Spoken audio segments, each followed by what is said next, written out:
गरुड़ पुराण के आचार कांड, धर्म कांड और ब्रह्म कांड को सुनने के बाद इसी निष्कर्ष पर हम लोग पहुँचते हैं कि मनुष्य का जीवन स्थूल और सूक्ष्म कई सतहों पर, कई कड़ियों से जुड़ा हुआ है। जीवन जितना हम देखते हैं उतना नहीं है। सिर्फ इस शरीर तक जीवन नहीं है, इस शरीर के पहले भी जीवन था, इस शरीर के बाद भी जीवन है। ऐसा नहीं है जो कमरा है उसमें रहते हैं वही प्रभाव डालता है। सूरज का धूप प्रभाव डालता है, बरसात का पानी प्रभाव डालता है, हवा प्रभाव डालती है। कमरे की तरह हमारे शरीर पर, जीवन पर बहुत सारी चीज़ों का प्रभाव पड़ता है। ब्रह्मांड में हम अकेले नहीं हैं। जन्म जन्मांतर के रिश्ते हैं, जन्म जन्मांतर के कर्म और संस्कार हैं। हमारे संबंध अनेक योनियों के प्राणियों से जुड़े हुए हैं। उनके सुख दुख हम पर प्रभाव डालते हैं, उनकी संतुष्टि असंतुष्टि प्रभाव डालती है।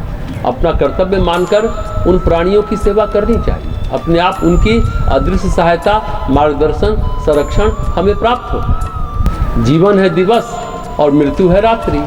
दिन हमें मिलता है कार्य करने के लिए और रात्रि हमें मिलती है विश्राम करने के लिए।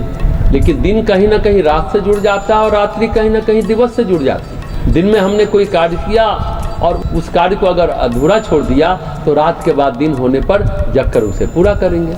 अगर कार्य पूर्ण हो गया है, अगले दिन दूसरे कार्य, दूसरे उद्देश्य को पूरा कर सकते हैं। और अगर सभी कार्य पूर्ण हो गए तो हम निश्चिंत हो सकते हैं, फिर कोई काम नहीं बचा है। जीवन में हम अपने अधूरे कार्यों को पूरा करते हैं और अगर सारे अधूरे कार्य पूरे हो गए तो मृत्यु हमारे लिए मोक्ष का द्वार खोल देती है।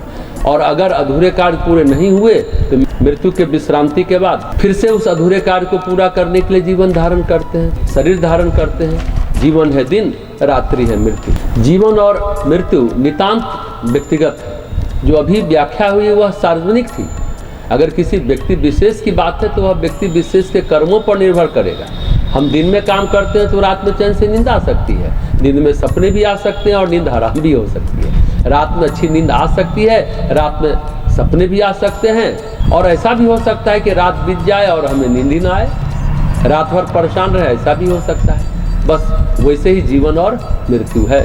हमने दिन में अच्छा किया है, रात में अच्छी नींद आती है। मृत्यु हमारे लिए विश्राम होती है। अगर हमारे अशुभ कर्म हुए तो मृत्यु हमारे लिए नरक के द्वार खोल देती है और अगर शुभ कर्म हुए तो मृत्यु हमारे लिए स्वर्ग के द्वार खोल देती है। और अगर हमारे कर्म शुभ और अशुभ से परे हुए निष्काम कर्म है तो मृत्यु हमारे लिए मोक्ष का द्वार खोल देती है। अगर उनके पुण्य कर्म कम पड़ रहे हों तो हम सभी रिश्तेदार, मित्र, परिचित, शुभेच्छु अपना अपना पुण्य प्रदान करते हैं।